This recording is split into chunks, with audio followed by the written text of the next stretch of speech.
Hello everyone. The question we have today is given an equilateral triangle T1 with side 24 cm, a second triangle T2 is formed by joining the midpoints of the sides of first triangle. Then a third triangle T3 is formed by joining the midpoints of the sides of second triangle. If this process of forming triangles is continued, then the sum of areas of infinitely many such triangles will be what? तो हमें question में क्या दे रखा है कि एक triangle है T1, ठीक है, जो कि इक्विलेटरल ट्राइंगल है, हर साइड 24 सेंटीमीटर की है। हम क्या कर रहे हैं, इस ट्राइंगल के साइड्स के मिड पॉइंट्स को ज्वाइन करके एक नया ट्राइंगल बना रहे हैं। इस ट्राइंगल का नाम है T2, ठीक है। तो ये जो T2 होगा, even this will be an equilateral triangle और इसकी हर एक साइड होगी 12 सेंटीमीटर की, राइट। बेसिक ज्योमेट्री है, आप समझ सकते हैं कि कैसे 12 सेंटीमीटर का ये हो रहा है। अभी जो प्रोसेस है इसको हम लोग आगे भी कंटिन्यू कर रहे हैं, ठीक है। अब हम लोग क्या करेंगे, सेकेंड ट्राइंगल के साइड्स के मिड पॉइंट्स को ज्वाइन करके एक नया ट्राइंगल बनाएंगे और उसको नाम देंगे T3, ओके। तो ये जो थर्ड ट्राइंगल होगा ये भी इक्विलेटरल होगा और इसकी हर एक साइड कितने सेंटीमीटर की होगी, 6 सेंटीमीटर की होगी। तो ऐसा करते करते हम लोग क्या कर रहे हैं, इनफाइनाइट ट्राइंगल्स बना रहे हैं और हमें उन इनफाइनाइट ट्राइंगल्स के एरियाज का सम फाइंड आउट करना है, ठीक है। तो कैसे करेंगे, तो मान लेते हैं कि जो पहला ट्राइंगल है उसकी साइड S1 है और उसकी वैल्यू कितनी दे रखा है, 24 सेंटीमीटर। सेकेंड ट्राइंगल की बात करूं तो सेकेंड ट्राइंगल के लिए साइड कितनी है, 12 centimetre. Similarly for the third triangle side will be what, 6 centimetre and so on, ठीक है। हमें पता है कि एरिया ऑफ इक्विलेटरल ट्राइंगल का जो फॉर्मूला होता है that is √3/4 into side square, ठीक है। और क्वेश्चन में हमें क्या चाहिए, area of triangle 1 plus area of triangle 2 plus area of triangle 3 plus areas of such infinite triangles, okay fine. तो अगर पहले ट्राइंगल की बात करूं तो पहले ट्राइंगल का एरिया क्या हो जाएगा, √3/4 इंटू साइड 1 का स्क्वायर, ठीक है। साइड 1 की वैल्यू कितनी दे रखा है, 24, तो यहाँ आ जाएगा 24 का स्क्वायर, ठीक है। उसी तरीके से सेकेंड ट्राइंगल का एरिया हो जाएगा √3/4 इंटू साइड 2 का स्क्वायर दैट इज 12 का स्क्वायर, ठीक है। और ऐसे करते करते हम लोग क्या करेंगे, इनफाइनाइट ट्राइंगल्स के एरियाज का सम निकालेंगे, फाइन। तो जितने भी ट्राइंगल्स होंगे हर एक के पास √3/4 होगा, तो √3/4 को कॉमन ले लेते हैं। अंदर क्या बच जाएगा, 24 का स्क्वायर प्लस 12 का स्क्वायर प्लस 6 का square and so on up to infinite such terms, right, ठीक है। अब अगर आप इस ब्रैकेट के अंदर के सीक्वेंस को देखेंगे तो आपको समझ में आएगा कि ये एक ज्योमेट्रिक प्रोग्रेशन है, ठीक है। और ज्योमेट्रिक प्रोग्रेशन के इनफाइनाइट टर्म्स का अगर हमें सम निकालना होता है तो हम लोग इस फॉर्मूले का इस्तेमाल करते हैं, S infinity equals to A/1 minus R, ठीक है, provided that R must be less than 1, ठीक है। To be more precise, mod R की वैल्यू 1 से छोटी होनी चाहिए। R क्या है, R किसी भी दो कॉन्जिक्यूटिव टर्म्स का रेशियो है, ठीक है। यही डेफिनेशन होता है R का। और A क्या होता है, A होता है first term of the GP, ठीक है। तो हमारे इस सीक्वेंस के लिए, हमारे इस ज्योमेट्रिक प्रोग्रेशन के लिए फर्स्ट टर्म क्या दे रखा है, 24 का स्क्वायर। R की वैल्यू निकाल लेंगे, किसी भी दो टर्म्स का रेशियो कैसे निकलता है, T2/T1 से, कॉन्जिक्यूटिव टर्म्स का रेशियो, हाँ। या फिर ऐसे बोलो कि T3/T2 से निकलेगा या फिर T4/T3 से निकाल लो। तो किसी भी तरीके से हम लोग क्या कर सकते हैं, R की वैल्यू को निकाल सकते हैं।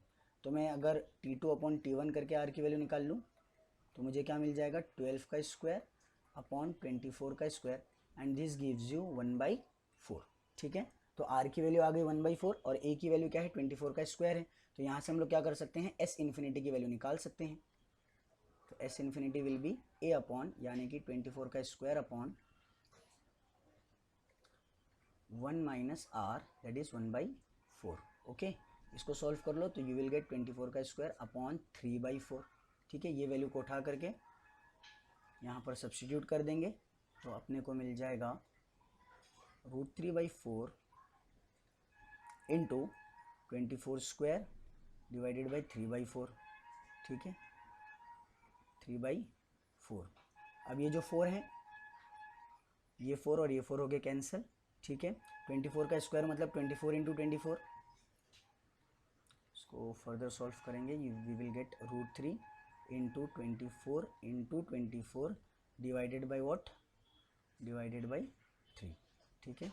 तो ये 3 8 जा कैंसिल हो जाएगा, 8 इंटू 24 होता है 192, तो हमको आंसर मिल गया 192√3 स्क्वायर सेंटीमीटर, ठीक है। तो correct answer is option A. I hope कि इसका सोल्यूशन आपको समझ में आ गया है। नेक्स्ट क्वेश्चन देखेंगे जिसमें हमें दे रखा है कि a1 a2 a3 and so on are the terms in arithmetic progression, और हमें क्या करना है, इस सम की वैल्यू को फाइंड आउट करना है। तो देखो, जब भी हम लोग फ्रैक्शंस को ऐड करते हैं तो फ्रैक्शंस को ऐड करने के लिए या तो हम लोग क्रॉस मल्टीप्लिकेशन करते हैं या फिर डिनोमिनेटर्स को सेम बनाते हैं उन फ्रैक्शंस के, ठीक है। जैसे कि फॉर एग्जांपल 3/2 + 1/4 अगर मुझे करना है तो मैं क्या करूंगा, या तो क्रॉस मल्टीप्लिकेशन करूंगा या फिर दोनों के डिनोमिनेटर्स को सेम बना दूंगा।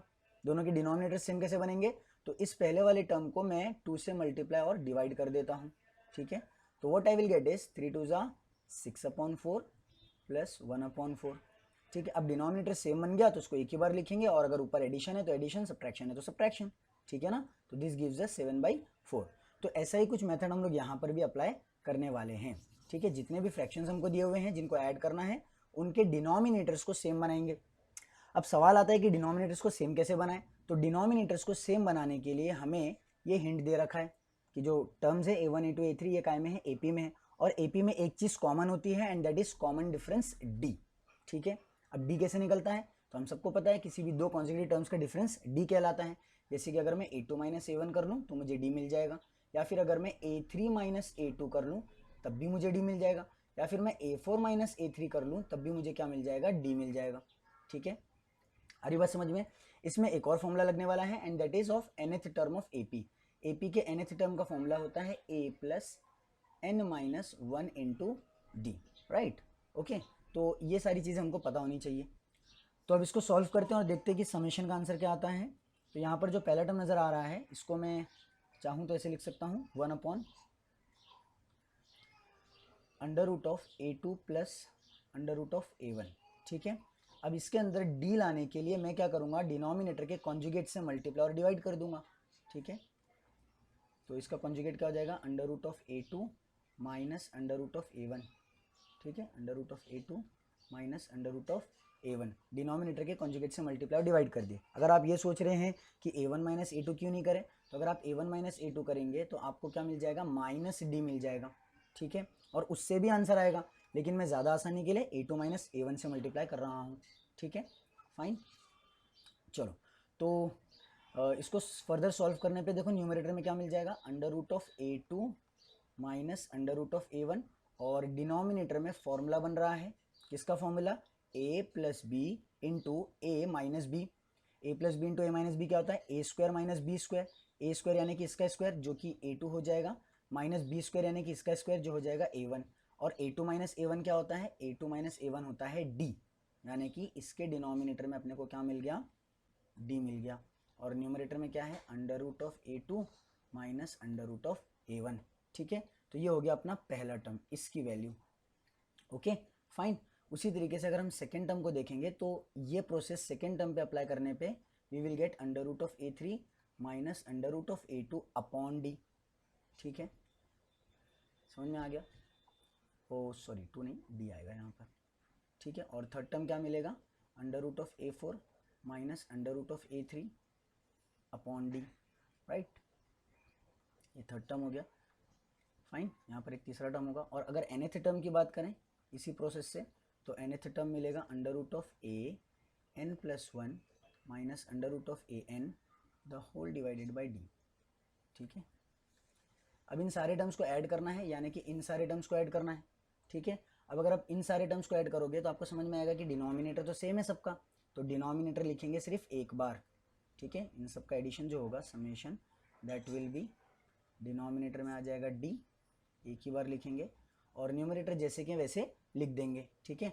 तो देखो यहाँ से क्या क्या कैंसिल हो रहा है, a2 और a2, फाइन। उसी तरीके से यहाँ से a3 और a3 कैंसिल हो जाएगा। अब ये जो a4 है ये इसके आगे वाले जो टर्म आ रहा है वहाँ से a4 कैंसिल होगा। उसी तरीके से ये जो an है ये किससे कैंसिल होगा, इससे पहले जो टर्म आ रहा होगा उससे कैंसिल हो जाएगा। आई होप कि ये समझ रहा है, ठीक है।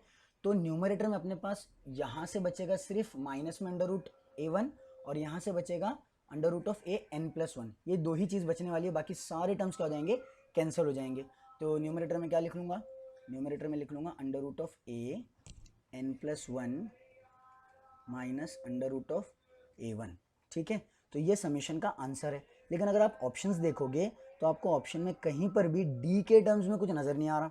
ठीक है, यानी कि यहाँ पर जो डी अपने को मिला है इसको फिर से एलिमिनेट करना पड़ेगा। अब इसको कैसे एलिमिनेट करेंगे, तो जो न्यूमरेटर में टर्म नज़र आ रहा है इसका फिर से कॉन्जुगेट निकालता हूँ और मल्टीप्लाई डिवाइड कर देता हूँ। ठीक है, तो अगर मैं इसको मल्टीप्लाई डिवाइड करूँ कॉन्जुगेट से तो what I will get is under root of A N plus one plus under root of A one divided by under root of A N plus one plus under root of A one. Okay fine, ये clear हो गया। चलो, तो अगर numerator की बात करूँ तो ए माइनस बी इंटू ए प्लस बी, फिर से फॉर्मूला लग जाएगा ए स्क्वायर माइनस बी स्क्वायर का। ठीक है, तो ए का स्क्वायर यानी कि इसका स्क्वायर माइनस बी का स्क्वायर यानी कि इसका स्क्वायर। ठीक है, और डिनोमिनेटर में क्या आ जाएगा, डिनोमिनेटर में आ जाएगा डी इंटू ब्रैकेट में under root of A N plus one plus under root of A one. ठीक है, यहाँ से भी आप लोग डायरेक्टली आंसर निकाल सकते हो। डिनोमिनेटर में ये वाला टर्म कहाँ नज़र आ रहा है, देखो एक तो यहाँ पर है और कहीं पर है क्या, नहीं और कहीं पर नहीं है। तो अपना करेक्ट आंसर क्या है, ऑप्शन ए है। लेकिन श्योर होने के लिए हम इसको फर्दर सॉल्व करेंगे। ठीक है, तो अब देखो ये वाला फॉर्मूला पिक्चर में आएगा। ए एन का फॉर्मूला क्या होता है, a plus n minus one into d. तो ए एन प्लस वन का फॉर्मूला क्या हो जाएगा, एन के जगह एन प्लस वन डाल रहा हूँ, ध्यान से देखना, a plus n plus one minus one. ठीक है, एन की जगह क्या रिप्लेस कर दिया मैंने, एन प्लस वन रिप्लेस कर दिया, तो यहाँ पर भी एन की जगह आ जाएगा एन प्लस वन और माइनस वन ऑलरेडी था तो ये आ गया डी। ठीक है, तो इसको सॉल्व कर लो, you will get what, a plus n d, a plus n d. तो ए एन प्लस वन की जगह हम लोग क्या लिखेंगे, ए प्लस एन डी लिखेंगे। फाइन, और यहाँ पर माइनस ए वन है। ठीक है, तो ए वन क्या होता है, पहला टर्म जिसको हम ए से भी डिनोट करते हैं, तो ए वन के बदले भी ए ही लिख दो। और डिनोमिनेटर में क्या आएगा, डिनोमिनेटर में आएगा डी इंटू ये पूरा ब्रैकेट। ठीक है, ये वाला टर्म। ओके, तो ए माइनस से कैंसिल हो गया, जीरो बचा क्या न्यूमरेटर में, एन डी बचा। ठीक है, और डिनोमिनेटर में क्या बचा, डी इंटू ये पूरा टर्म, तो डी डी कैंसिल हो गया। क्या आ रहा है answer, N upon under root of A N plus one plus under root of A one, जो कहाँ नजर आ रहा है, ऑप्शन ए के अंदर। तो ए इज द करेक्ट आंसर। अब ये तो बहुत बड़ा मेथड है, इतना टाइम तो हमको मिलेगा नहीं, तो शॉर्टकट में कैसे करें, शॉर्टकट में इसको कैसे करें वो भी देख लेते हैं। तो इसका चाहिए तो आप स्क्रीनशॉट ले लो, मैं रब कर देता हूँ, इसको क्लीन कर देंगे। तो अब देख लेते हैं कि इसको शॉर्टकट तरीके से कैसे सॉल्व करेंगे हम लोग। तो यहाँ पर जो सीरीज हमको दी हुई है इसके अंदर हम लोग क्या कर रहे हैं, एन टर्म्स का एडिशन कर रहे हैं। ठीक है ना, ये पहला टर्म, ये दूसरा टर्म, उसी तरीके से तीसरा आएगा, और करते करते हम लोग क्या कर रहे हैं, एन टर्म्स को ऐड कर रहे हैं। ठीक है, यानी कि एक जनरल एन टर्म्स का एडिशन है। तो एन की वैल्यू कुछ भी हो सकती है, एन की वैल्यू 1 भी हो सकती है, 2 भी हो सकती है, 3 भी हो सकती है। ठीक है, तो जिस दिन एन की वैल्यू 2 होगी इसका मतलब हम लोग क्या कर रहे हैं, इन सिर्फ दो टर्म्स को ऐड कर रहे हैं। और अगर एन की वैल्यू 1 हुई यानी कि हम लोग सिर्फ पहला टर्म लिख रहे हैं, कोई टर्म को ऐड करने की जरूरत ही नहीं। हरी बात समझ में। तो मैं क्या करता हूँ, एन की वैल्यू 1 सपोज कर लेता हूँ। एन की वैल्यू अगर मैं 1 सपोज करूँगा तो जो एडिशन होगा वो सिर्फ रिड्यूस हो जाएगा फर्स्ट टर्म के लिए। ठीक है, यानी कि अपने को मिलेगा 1 upon under root of A one plus under root of A two. ठीक है, तो ये अपना आंसर है। अब देखेंगे कि एन की वैल्यू 1 रखने पे हमको ये जो आंसर मिला है ये कौन सा ऑप्शन देगा। ठीक है, ये आंसर कौन सा ऑप्शन देगा एन की वैल्यू 1 रखने पे। तो ऑप्शन ए की अगर मैं बात करूँ तो यहाँ पर एन की जगह 1 रख दो, एन की जगह 1 रखोगे you will get 1 upon under root of A one plus under root of A two. ठीक है, इसको देखो और इसको देखो, बिल्कुल मैच हो रहे हैं, यानी कि हमारा करेक्ट आंसर ऑप्शन ए है। आप एन की वैल्यू 1 डाल करके बी सी डी में देख सकते हैं, ऐसा कहीं पर भी नहीं मिलेगा, ना बी में ये एक्सप्रेशन मिलेगा, ना सी में मिलेगा, ना डी में मिलेगा। तो ये सबसे आसान तरीका है जिसके जरिए से हम लोग क्या कर सकते हैं, इसका एडिशन निकाल सकते हैं। एन की वैल्यू 1 रख दो, डायरेक्ट ऑप्शन ए मिल जाएगा। फाइन, अब अगला क्वेश्चन देखते हैं जिसमें हमें दिया हुआ है कि if the population of a town is P in the beginning of any year then it becomes 3 plus 2p in the beginning of the next year. The population in the beginning of 2019 is 1000, then the population in the beginning of 2034 will be what? ठीक है, तो 2019 में कितनी population दे रखी है अपने को, 1000 दे रखी है। फाइन, तो 2020 में कितनी हो जाएगी पॉपुलेशन, अगर इसको मैं p मान रहा हूँ तो नेक्स्ट ईयर में क्या हो जाएगी 3 plus 2p, यानी कि 3 plus 2 into 1000, राइट। तो this gives us 2003। Okay fine, अब देखो इसकी तरह टर्म है ना अपने को ऑप्शन सी में और ऑप्शन ए में नजर आ रहा है। ठीक है, तो इनमें से कोई एक आंसर हो सकता है, इसका मतलब ये नहीं कि बी और डी नहीं होगा। हम लोग क्या करेंगे, इसको थोड़ा सा सिंप्लीफाई करके एक पैटर्न जैसा कुछ बनाने की कोशिश करेंगे। ठीक है, आगे बढ़ते हैं। 2021 की अगर मैं बात करूँ तो 2021 में पॉपुलेशन कितनी हो जाएगी, 3 plus 2 इंटू प्रीवियस ईयर की पॉपुलेशन यानी कि 2003. फाइन, दिस गिव्स अस 4006 यानी कि 4009. ओके, उसी तरीके से 2022 की अगर मैं बात करूं तो यहाँ पर मिल जाएगा 3 + 2 इंटू 4009 एंड दिस गिव्स अस 2 4 8018 यानी कि 8021. ठीक है, ओके. चलो, तो अब हम लोग क्या करेंगे, इन सारे टर्म्स को सिंप्लीफाई करके एक पैटर्न बनाएंगे. अब वो कैसे बनेगा, तो ध्यान से देखो. अगर मैं इसमें से 2 कॉमन निकालने की कोशिश करूँ तो नहीं निकाल सकता क्योंकि ये ऑड नंबर है. ठीक है ना, तो मैं क्या करता हूँ, इसमें 3 को ऐड और सब्ट्रैक्ट कर देता हूँ. 3 ऐड करेंगे और सब्ट्रैक्ट करेंगे तो what we will get is 2006 - 3. उसी तरीके से इसमें से भी अगर मुझे 2 कॉमन निकालना है तो मैं क्या करूँगा, 3 ऐड और सब्ट्रैक्ट कर दूंगा. तो यहाँ मिल जाएगा मुझे 4012 - 3 और यहाँ पर मिल जाएगा 8024 - 3. ठीक है, आ रही बात समझ में. अगर इसके हिसाब से देखोगे तो समझ में आ जाएगा कि आंसर क्या है, सी है. लेकिन फिर भी और फर्दर इसको सॉल्व करेंगे. ठीक है, और देखेंगे कि एग्जैक्टली सी कैसे आ रहा है. तो देखो 2006 है, इसमें से अगर मैं 2 कॉमन निकाल लूँ, ठीक है, तो ब्रैकेट में क्या बच जाएगा 1003 - 3. ठीक है, अगर मैं यहाँ पर देखूँ तो देखो यहाँ पर 4 कॉमन नज़र आ रहा है, तो 4 कॉमन ले लोगे तो आपको क्या मिल जाएगा 1003 - 3. यहाँ पर देखो 8 कॉमन नज़र आ रहा है तो क्या बच जाएगा 1003 - 3. राइट, अगर इसको देखोगे तो ये क्या है 2 टू द पावर 1 है. ठीक है, फिर 4 को मैं चाहूँ तो 2 टू द पावर 2 लिख सकता हूँ और 8 को चाहूँ तो 2 टू द पावर 3 लिख सकता हूँ. बात समझ में आ रही है क्या नहीं. तो पहले साल में क्या हो गया 2 की पावर 1 मिली, दूसरे साल में 2 की पावर 2, तीसरे साल में 2 की पावर 3. तो 2034 में यानी कि 15 साल के बाद 2034 में what we will get is 2 की पावर 15. 2 की पावर 15 ब्रैकेट में क्या आएगा 1003 और माइनस में क्या आएगा 3 आएगा. देखो कहाँ नजर आ रहा है, ऑप्शन सी में. तो C is the correct answer. That's it. I hope कि आपको इसका सोल्यूशन समझ में आ गया है.